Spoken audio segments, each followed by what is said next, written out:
DipCon 2022 within 2022 is sadly drawn to a close. I hope it has been a good... One more round! No. It starts at 10 o'clock tonight. I hope everyone enjoyed themselves over the course of the weekend. It's been great having everyone here. I very much enjoyed the experience of seeing everyone and seeing all the great games, and just having the opportunity for us all to be together and, you know, sharing a passion we all have. And yeah, for me it's been a great weekend, so I hope everyone else shares that. And I'm, you know, very thankful for everyone who took the time and to come out, and hopefully, you know, you all enjoyed yourselves as well. So let us, without further ado, get into the awards. We'll start with some of the special awards. So we have a few of these little pins that say Suicide Squad on them. These are obviously highly desirable awards if suicide in your position is your thing. So we're going to give out 3 of these. The first one goes out to, you know, this one is not exactly a suicide, but it was a little bit of a dicey game. This goes to Liam for his round 2 play of Turkey, where he danced around the Balkans with 1 or 0 units for a couple of years, and ultimately perished with fits. So, Liam.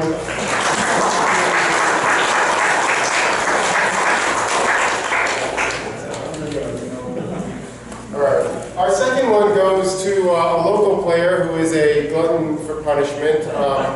Agreed to play 2 rounds last night so that I didn't have to play.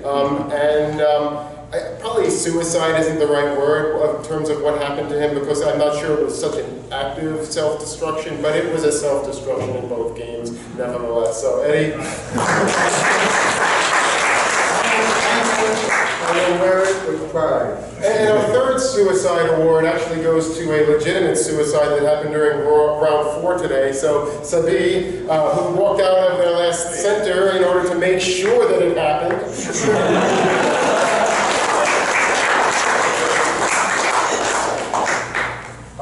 In the spirit of that, we have this little, I don't know what this is, but it looks kind of in pain and confused to me. We'll call this the Dazed and Confused Award. And this goes to one of our players who, let me see, in round 3 was playing Austria and was under a lot of pressure throughout the game and constantly found themselves playing a little bit short. First at 5 centers with 4 units, then at 3 centers with 2 units, and finally for quite a while at 2 centers with 1 unit. So Colin...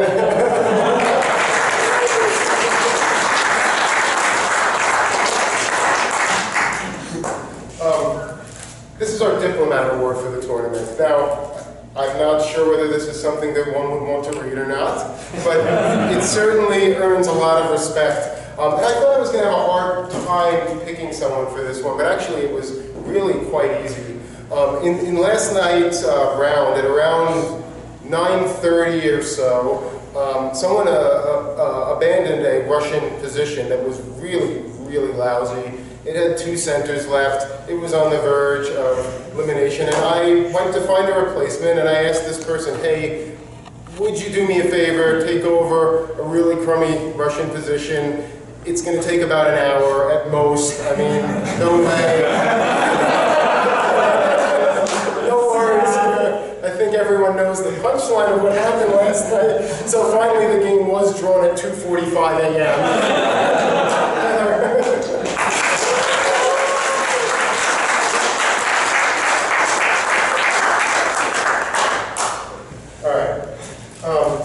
Eddie got these things, and I'm not quite sure what they are. I think they might be some kind of cookies, but they are cookies, and they look a little bit mean. They look like someone who's a little bit, you know, not thrilled with the situation, but also, you know, maybe a little bit badass as well, right?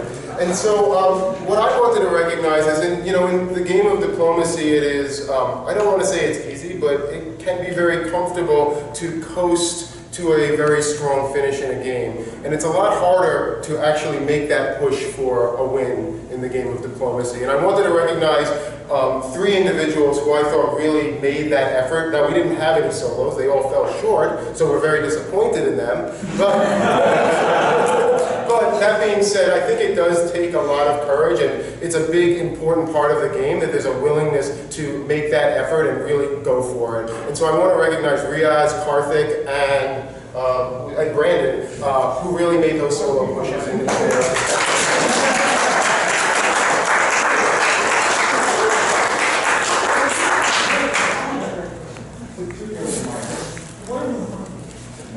Just make sure you're not tired.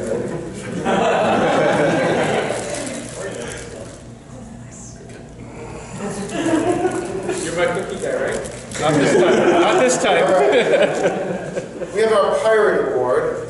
I heard a few interesting stories about pirates. The one I'm going to award this to really became a pirate by mistake on someone else's part, as pirates often do. My understanding of the situation is that England was doing a very effective job of destroying the French in this particular game.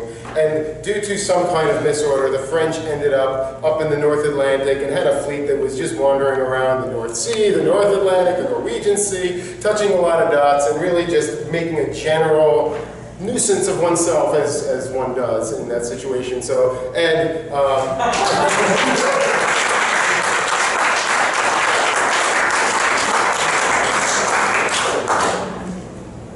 All right, thank you. can I take the official picture?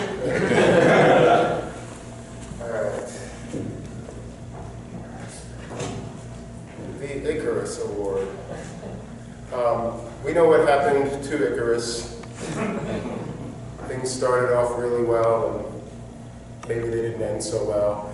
We had a game today with Russia who got to 7 centers in 1902. Things were looking really good. And then they went to 4 centers in 1903 and sat on 2-1 for most of the rest of the game. So it was rough going, and as we know, this often happens to Russia. So we're proud of Daniel for sticking it out.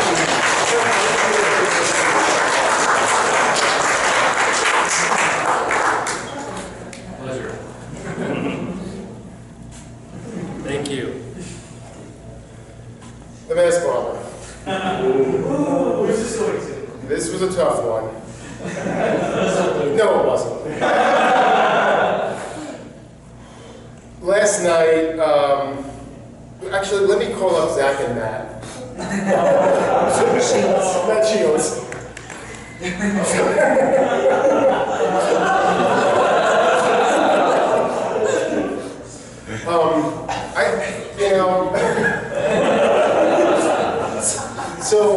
I will say, I've been going to diplomacy tournaments for a long time, and this was one of the, I think, funniest things that I've ever seen happen over a board, and certainly a long time.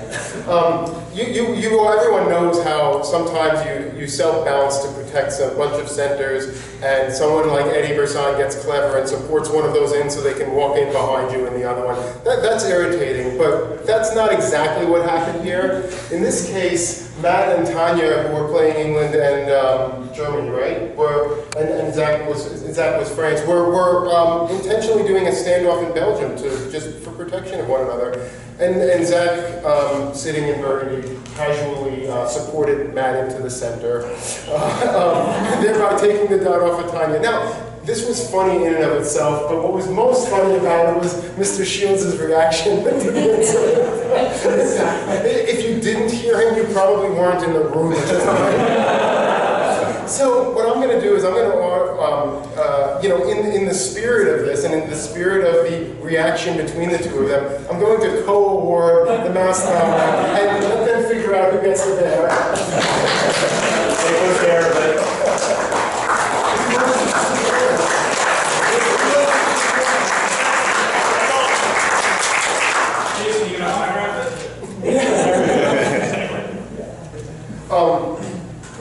This is not an award, but I got a self-proclaimed award, which, it's diplomacy players, they like to give themselves awards, and so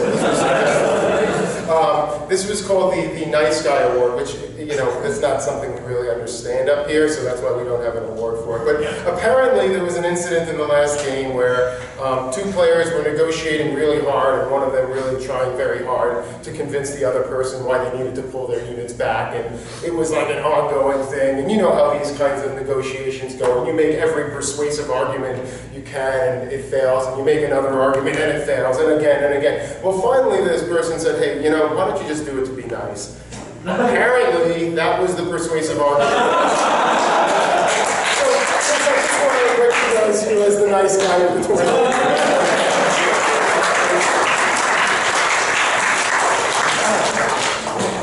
All right, let's move on to the Outstanding Play Awards. So we'll start with the Outstanding Play of Russia. This goes to a 12-center, the Austria. Austria. The Outstanding Play of Austria goes to a 12-center, Austria by Chris Brand. Oh.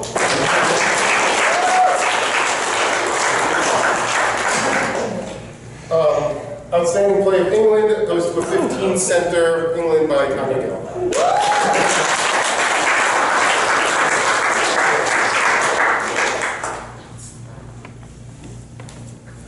Outstanding France is a 14-center and the highest single score of the game of the tournament by Riaz.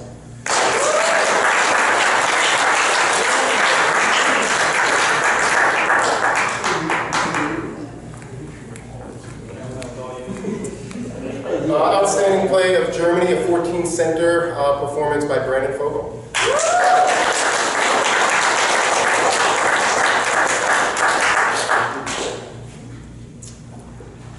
Italy, 11 centers, Nicolai.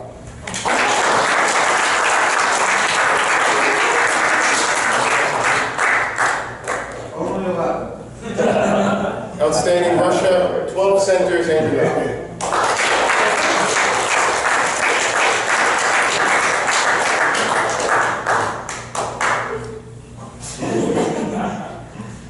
And finally, Outstanding Turkey, 12 centers, Katie Gray.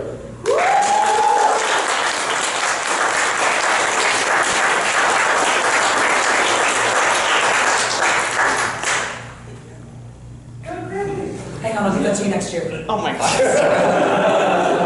Okay, we have awards. I don't think we got the I did great certificates for 7 through 4 this year. We did No, not. okay, so we have awards just for the top 3. But I would like to recognize the top award. This was a super competitive tournament. There were some really, actually some of these are very tight, less than a point between them, and then there's a little bit of separation as we get closer to the top. But there was really a core group of people who really did really well throughout the tournament, so you know, a lot of recognition there. In 7th place with a score of 88.25, Brendan Fogel.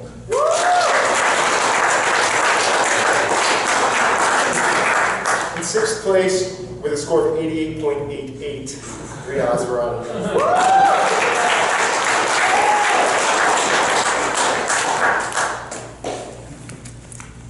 5th place with a score of 91.48, Nicolas Evgeny.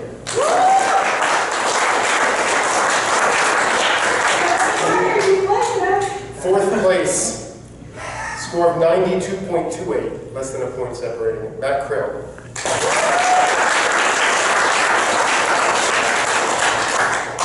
All right. This is third place. 3rd place is a bit of a higher score, 99.60, Noah Brown.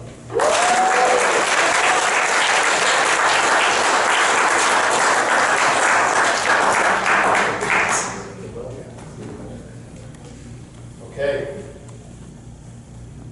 2nd place. This was a photo finish, folks. It's more than 1 point, but there was a lot of back and forth and this was really, really tight at the end. 2nd place is Andrew Goff.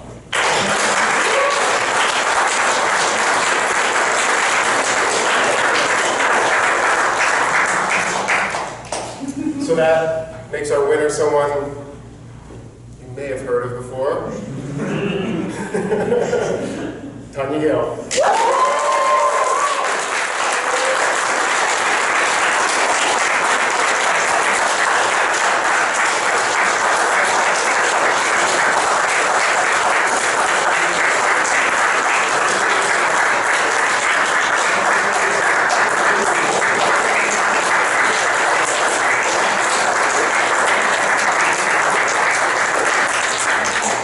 Thank you all so much. Have a great weekend. Stay safe. See you soon. Bravo.